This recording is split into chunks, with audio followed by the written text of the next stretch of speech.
Swayam Prabha. Digital India. Educated India.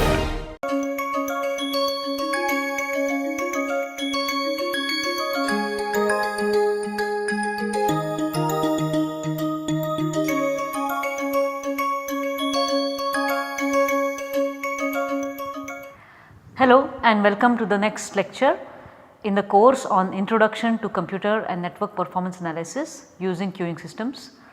I am Professor Varsha Apte. I am a faculty member in the Department of Computer Science and Engineering, IIT Bombay.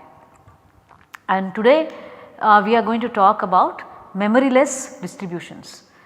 So recall that when we were talking about the Kendall notation for queuing systems, there was one slightly strange thing that we talked about, which is that the exponential distribution is denoted by the symbol m, okay, and that m stands for memoryless. It also actually there is one more word called Markovian that it stands for. You can say that m is either for Markovian or m is for memoryless, and they both roughly mean the same thing. So what does this mean? Okay? Basically exponential distribution is a memoryless distribution, and we will talk about what that means now. So again recall probability distributions. Okay.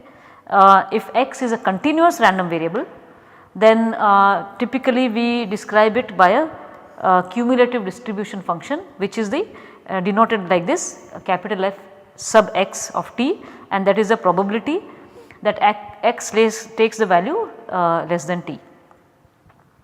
And then we have small f x t, which is the derivative of the CDF, and this is called the probability density function PDF.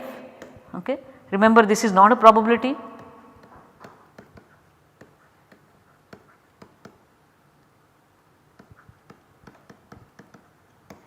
We will have a separate lecture explaining exactly what these things are and some maths about it, but right now we do not need to go into detailed maths.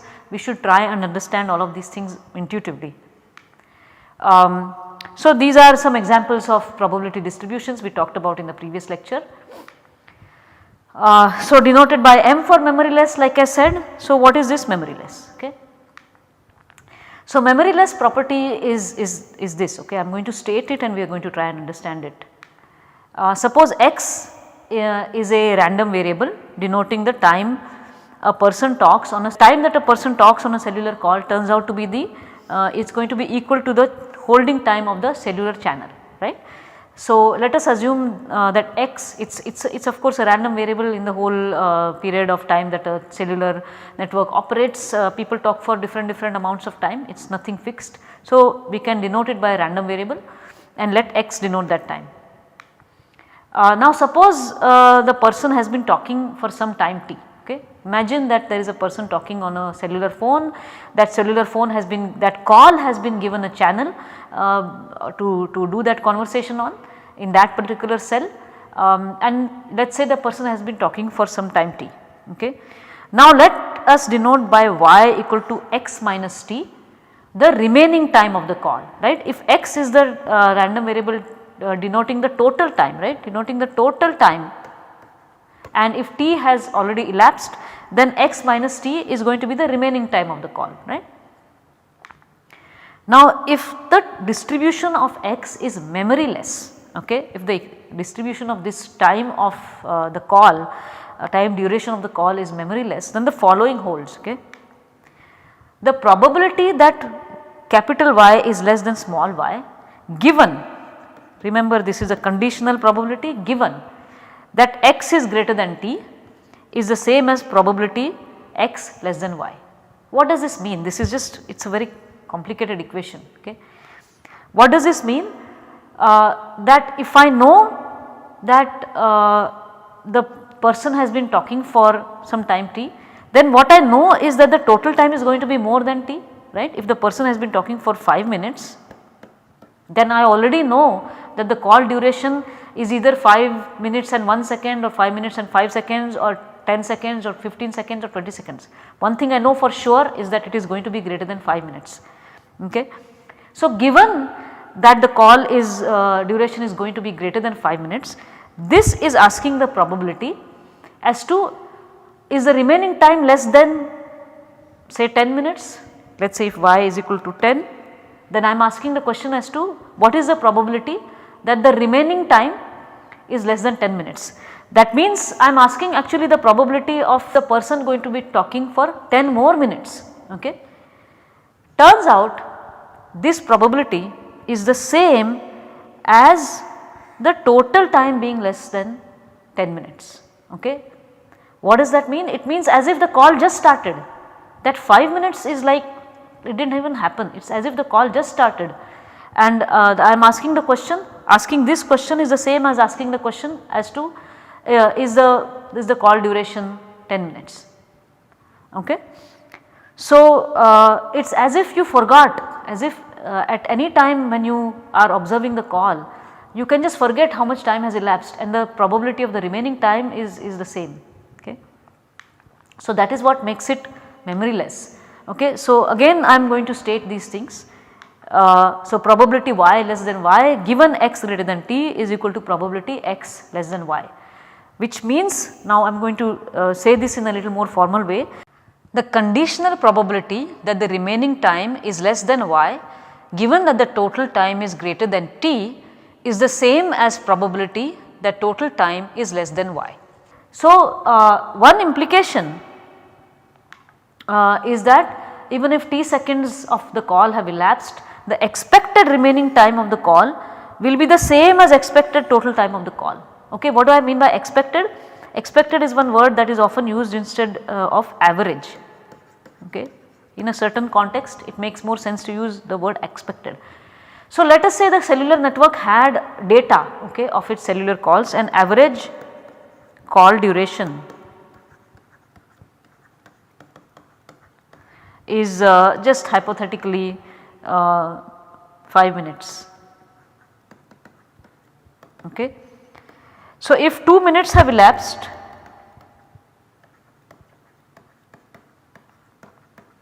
okay, and if this is if memoryless, if this call duration is memoryless,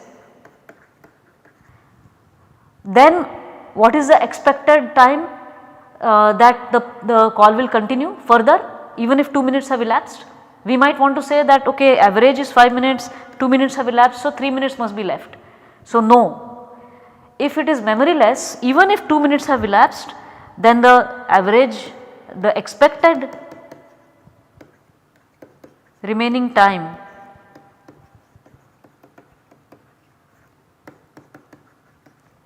is still 5 minutes. Okay. It is as if those 2 minutes did not happen, we have no memory of it. Okay. So, again even if t seconds of call have elapsed, the expected remaining time of the call will be the same as the expected total time of the call. It is as if there is no memory of the elapsed time. At any point it is as if the call is starting afresh, and this is what is called the memoryless property. Okay. In continuous distributions only exponential distribution is memoryless. Okay. Now, it seems very weird, right, this memorylessness. So, is it a completely non-intuitive thing, just a mathematical artificial thing that somebody has cooked up?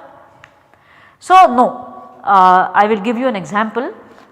If you consider discrete random variables, in continuous random variables it is a little it feels a little non-intuitive, but I will give you an example from discrete random variables and then it will start feeling intuitive. So, let n be the number of coin tosses required to get till you get a head, okay, standard example given in probability, and let head probability be p. Okay. So, suppose you know you had to do, you got tail, tail, tail, tail and then head, that means your n was equal to 5. Okay. This is, you needed 5 tosses. Okay. So, now we know that this you have done in your undergraduate mathematics, that the probability that of needing I tosses, the probability of needing I tosses to get a head is that you should get I minus 1 tails, right, and then 1 head, right. So, this is to get, for example, probability n equal to 5 is that is equal to 1 minus p raised to 4 multiplied by 1 success, right. Exactly this is the probability of needing exactly I tosses, and of course this I goes from 1 to 3 because you need at least 1 toss to get ahead. Now suppose j tosses are done, okay, and they were all tails, okay, they were all tails. Actually when you know this, what do you know? You know that you are going to need more than j, you are going to need at least one more toss to get ahead, right. So in fact you know now that n is going to be strictly greater than j, or n is going to be greater than or equal to j plus 1, okay. So now let m denote the additional number of tosses required given that j tails are done, okay. Now what is the probability that m equal to k? Okay. Suppose I am asking the question that I saw j tosses and now they were all tails, how many more am I going to need? A little bit of reasoning and thought will suggest to you that actually the probability m equal to k remains the same, okay. It is also 1 minus p raised to k minus 1 to multiplied by p, because why should it be different, right. Now take an example, suppose I got 1, 2, 3, 4, 5, 6 tosses I did and all 6 were tail, okay. Now if the question is probability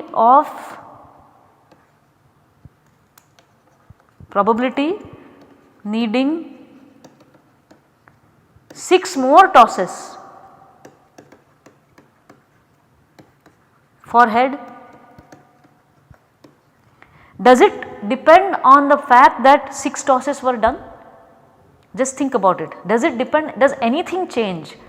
Okay, it is the same coin, it is the same person doing tosses, and just because 6 tosses are done, is the probability of the next toss giving you a head anything different? Okay, the coin is supposed to be such that every time the probability of getting the head is the same, it does not change.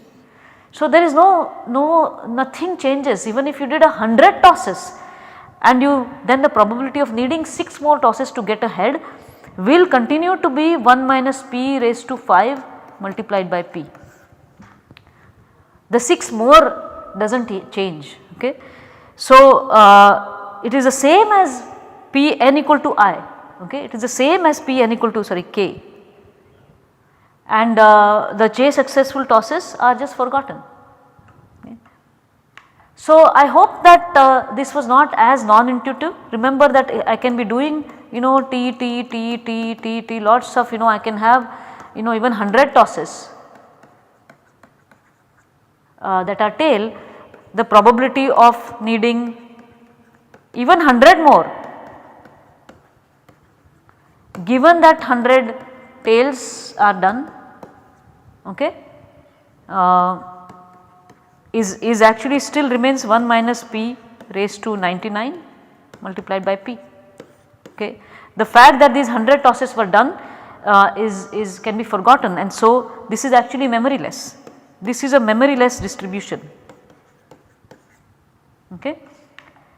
So this is actually, you might remember, this is called the geometric distribution, right. This 1 minus p raised to k minus 1 p, this is the geometric distribution, and again to remind, this is what you get when we are trying to have a situation like the number of coin tosses required till you get a head, and you can see here that a discrete equivalent of that same continuous property is satisfied here. What is the probability that m equal to k given that n is greater than j, okay. This we had the probability of capital Y less than y given x greater than t, right. We had that this probability was actually the same as x probability x less than y, and that is what we get here, okay. So you can think of exponential distribution as a continuous equivalent of geometric distribution. That is just the best way to understand it. By itself it is difficult to accept the fact that if a cellular call duration, for example, is exponentially distributed, then if you are looking at a person talking on the cellular call and if the average was 10 minutes, but it was a memoryless distribution, then if you are observing the person for 8 minutes, you cannot say that now 2 minutes, the expected remaining time is 2 minutes. Even if 8 minutes are passed, you have to say that expected remaining time is 10 minutes if it is memoryless. Okay. So, this is actually a graph that shows the exponential distribution and the geometric distribution. Exponential is of course plotted as a continuous line, and the geometric distribution is a specific probabilities for the geometric distribution taking values 1 and 2 and 3 and things like that. But you can say that for the see that for the same average, actually the exponential distribution it looks very much like the geometric distribution, it really matches the actual values also if the average is the same. So, they are kind of sister distributions, and think of exponential as an intuitive distribution, because in its discrete equivalent there does exist a distribution which is the geometric distribution, which has a perfectly intuitive memoryless behavior, right. Why are we talking about all of this in queuing systems? If we go back to the example of the cellular call time, I already said this, that holding time is considered exponential, which is memoryless with an average of 3 minutes, and we know that 1 minute has elapsed, then the expected remaining call duration is still 3 minutes, and this property will be used repeatedly in reasoning about queuing system metrics, especially something like response time, waiting time. It becomes significantly easier to reason about these metrics if we can justifiably assume that sometimes some durations in the queuing system are exponentially distributed. Okay. So, with that this part is over, and now we will go on in the next lecture to observational or what are called operational laws in queuing systems. Thank you.